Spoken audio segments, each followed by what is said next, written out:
कहानी की शुरुआत होती है एक बूढ़े आदमी से जो खिड़की के पास अपनी दूसरी शराब का गिलास भरने गया ही था कि जैसे ही उसने ऊपर देखा उसके सारे बॉडीगार्ड मारे जा चुके थे। उसने खुद को थोड़ा संभाला, बची हुई शराब पी ली और पीछे मुड़कर देखा तो माइकल उसके सामने खड़ा था। किसी जमाने में उसी के लिए काम करने वाला ये सबसे खतरनाक कातिल आज उसी का काल बनकर खड़ा था। माइकल ने उस पर बिल्कुल भी ध्यान नहीं दिया। माइकल बोला, तुम ही वजह थे कि मैंने 10 साल पहले ट्रिगर नहीं दबाया।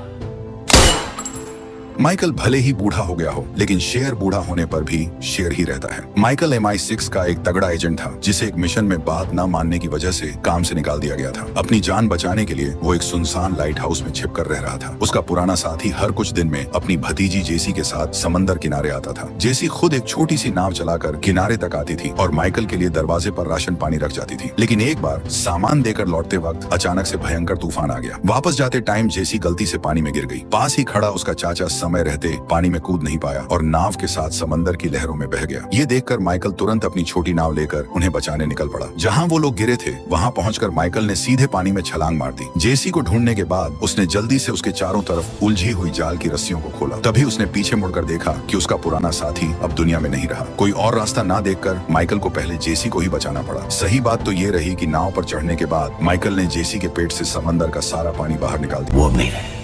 बचपन से ही बिना माँ बाप के बड़ी हुई जेसी अब सच में पूरी तरह से अनाथ हो गई थी। जेसी के पैर की चोट में इन्फेक्शन फैलता देखकर माइकल को मजबूरी में नाव लेकर शहर की तरफ जाना पड़ा। उसे पता था कि MI6 के पास एक बहुत तगड़ा स्मार्ट खुफिया सिस्टम है। अगर वो किसी भी कैमरे में दिख गया तो पक्का उसके पीछे लोग पड़ जाएंगे और उसे मार देंगे। इसलिए मेडिकल स्टोर में जाते टाइम वो कैमरों से बचकर गया और बिल भरते टाइम भी उसने अपनी पीठ घुमा ली। सब कुछ एकदम सेफ लग रहा था, लेकिन किसे पता था कि बाहर निकलते टाइम दरवाजे पर कुछ लड़कियां वीडियो कॉल कर रही होंगी। बस उसकी एक झलक दिखने की देर थी कि अगले ही पल MI6 के कंप्यूटर पर अलार्म बजने लगा। ऑपरेटर ने आंखों का स्कैन मैच किया और सारी जानकारी अपने कमांड सेंटर को भेज दी। इसी बीच स्टीफन प्राइम मिनिस्टर से मिल रहा था। वो MI6 का पुराना बॉस था। कुछ 2 नंबरी कामों की वजह से उस पर केस चला था और प्राइम मिनिस्टर ने उसे सलाह दी थी कि वो बस अपनी रिटायरमेंट वाली जिंदगी आराम से जिए। स्टीफन ने मुंह से तो हाँ कर दिया, लेकिन उसके दिमाग में कुछ और ही चल रहा था। इधर घर लौटे माइकल को बिल्कुल भी नहीं पता था कि उसकी पोल खुल चुकी है। उसने घायल जेसी के घाव पर पट्टी बांधी और फिर उसे पहनने के लिए नए कपड़े दिए। रात के टाइम सब कुछ एकदम नॉर्मल लग रहा था और वो लोग खाना खाने वाले थे, लेकिन माइकल को अचानक कुछ गड़बड़ लगी। वो तुरंत उठा और दूरबीन लेकर समंदर की तरफ देखने लगा और सच में एक स्पीड बोट बड़ी तेजी से उनकी तरफ आ रही थी। माइकल ने जल्दी से कपड़े पहने और फिर जेसी को बाथरूम में छिपने और बाहर ना निकलने को कहा। बाहर आते ही उसने देखा कि अल्फा टीम जमीन पर उतर चुकी है। वो बिना किसी हड़बड़ी के रस्सी के पास आया और अपना खंजर लेकर तैयार हो गया। नीचे अल्फा टीम के सब आदमियों ने रात में देखने वाले चश्मे पहन रखे थे और वो धीरे धीरे हमला करने की पोजीशन ले रहे थे। उसने सही मौका देखकर रस्सी काट दी। एक बड़ा पत्थर तेजी से उनकी तरफ गिरा। फिर एक जाल उठा और एक बंदे को दबोच लिया। उसे खींचता हुआ सीधा समंदर में ले गया। फिर माइकल ने तुरंत बिजली का मेन स्विच ऑन कर दिया। अचानक से बत्ती जली तो आंखों में ऐसी चकाचौंध हुई कि पूरी टीम को अपने नाइट विजन चश्मे उतारने पड़ गए। लेकिन जब जगह के बारे में कुछ पता ही ना हो तो चाहे कितने भी लोग आ जाएं, सब मारे जाते हैं। टीम के इन आदमियों ने एक परछाई देखी और एक एक करके ऊपर चढ़ने लगे। जो पहला आदमी ऊपर पहुंचा वो ठीक से मुड़ भी नहीं पाया था कि माइकल ने उसके सिर पर मिट्टी के तेल वाला लैंप दे मारा और फिर एक सिग्नल वाली बंदूक से ऐसी गोली मारी कि वो तुरंत जलकर खाक हो। तरफ एक आदमी घर के दरवाजे तक पहुंच गया, लेकिन जैसे ही वो कमरे में घुसा माइकल के कुत्ते ने उसे काट लिया।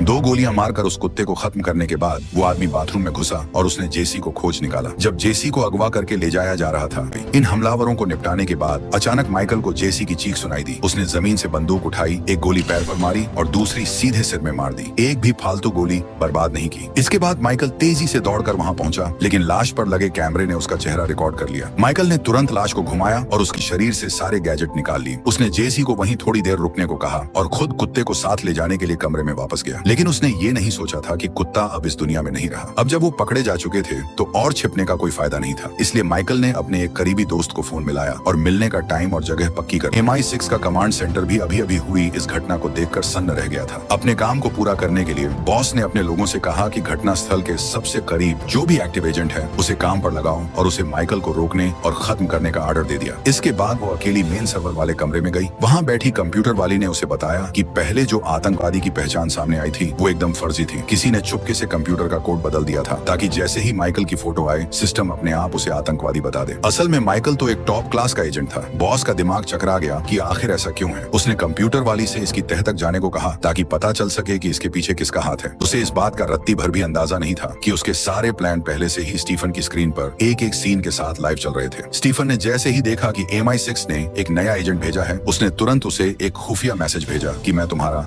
सबसे बड़ा बॉस हूँ और तुम्हें सिर्फ मेरे ही ऑर्डर मानने हैं। एजेंट का जवाब आने के बाद स्टीफन ने माइकल और जेसी दोनों को मौत के घाट उतारने का ऑर्डर दे दिया। इधर माइकल और जेसी किनारे पर आ चुके थे। दोनों ने पास के एक घर के पास एक कार खड़ी देखी। सेफ्टी के लिए माइकल ने बंदूक जेसी को पकड़ा दी और उसे बाहर रुकने को कहा और खुद कार की चाबियां ढूंढने के लिए घर के अंदर घुस गया। किसे पता था कि अंदर छानबीन करते टाइम उसे अचानक एक छोटा बच्चा दिख जाएगा और इसके तुरंत बाद बच्चे का बाप बंदूक ताने दरवाजे पर आ गया। माइकल कोई नई मुसीबत नहीं मोल लेना चाहता था, लेकिन तभी जेसी बंदूक ताने वहां पहुंच गई। हथियारों का फर्क देखकर उस आदमी के पास कोई रास्ता नहीं बचा और उसे जेसी के कहने पर माइकल के घाव पर टांके लगाने पड़े। उन्हें लगा था कि बात यहीं खत्म हो जाएगी, लेकिन अभी वो दोनों घर से बाहर भी नहीं निकले थे कि उस आदमी के बेटे ने बोल दिया कि उसने पुलिस को फोन कर दिया है। बाहर पुलिस के सायरन की आवाजें सुनकर माइकल ने खिड़की से झांका तो पुलिस की गाड़ियां उनके अहाते में आ चुकी थी। माइकल को सब समझ आ रहा था कि ये क्या चल रहा है। घर का आदमी जैसे ही बाहर देखने गया, सीधा एक गोली आई और उसके सिर के आर पार हो गई। इसी बीच वहाँ एजेंट भी पहुंच चुका था जो पुलिस वालों पर फायर कर रहा था। माइकल ने लड़के को समझाया और बोला कि यहीं बैठे रहना, यहाँ से हिलना मत। उसने हथियार उठाए और सीधे दरवाजे की तरफ चला गया। जैसे ही पुलिस वाला अंदर आया, सीधा उसके पैर पर एक लात मारी। तभी एक और पुलिस वाला आया और माइकल पर हमला कर दिया। माइकल ने अकेले ही दोनों की खटियां खड़ी कर दी। जेसी को पकड़ा और बाहर लेकर निकला, लेकिन तभी एक और पुलिस वाला आ गया। फिर उसके सिर पर सीधा एक मुक्का मारा, जिससे पुलिस वाला वहीं ढेर हो गया। उसकी जेब से कुछ सामान निकाला और वहां से निकल गया। कमांड सेंटर ने जब ये सब देखा तो उन्होंने तुरंत मौके पर मौजूद अपने एजेंट से कांटेक्ट करने को कहा, लेकिन उन्हें क्या पता था कि उस एजेंट ने बहुत पहले ही अपना फोन और कम्युनिकेशन सब बंद कर रखा था। माइकल को इन सब बातों से कोई लेना देना नहीं था। वो पुलिस की गाड़ी लेकर फुल स्पीड में वहां से निकल लिया, लेकिन जैसे ही वो पतली सड़क पर पहुंचा, पीछे से वो एजेंट भी उसका पीछा करते करते आ गया।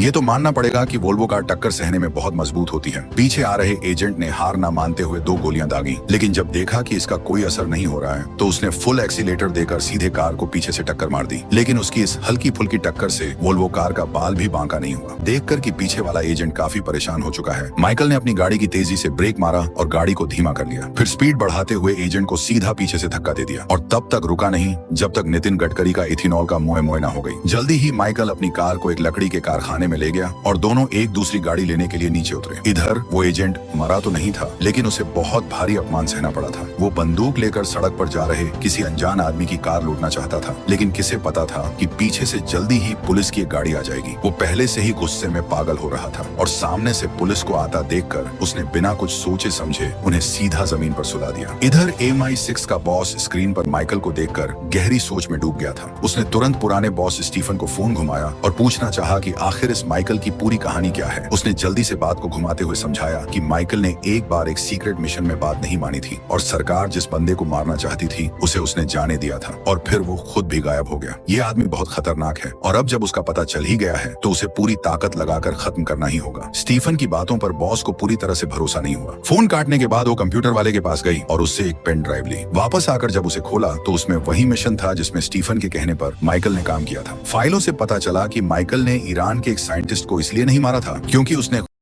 इस वीडियो के दूसरे पार्ट के लिए वीडियो को लाइक और चैनल को सब्सक्राइब करें।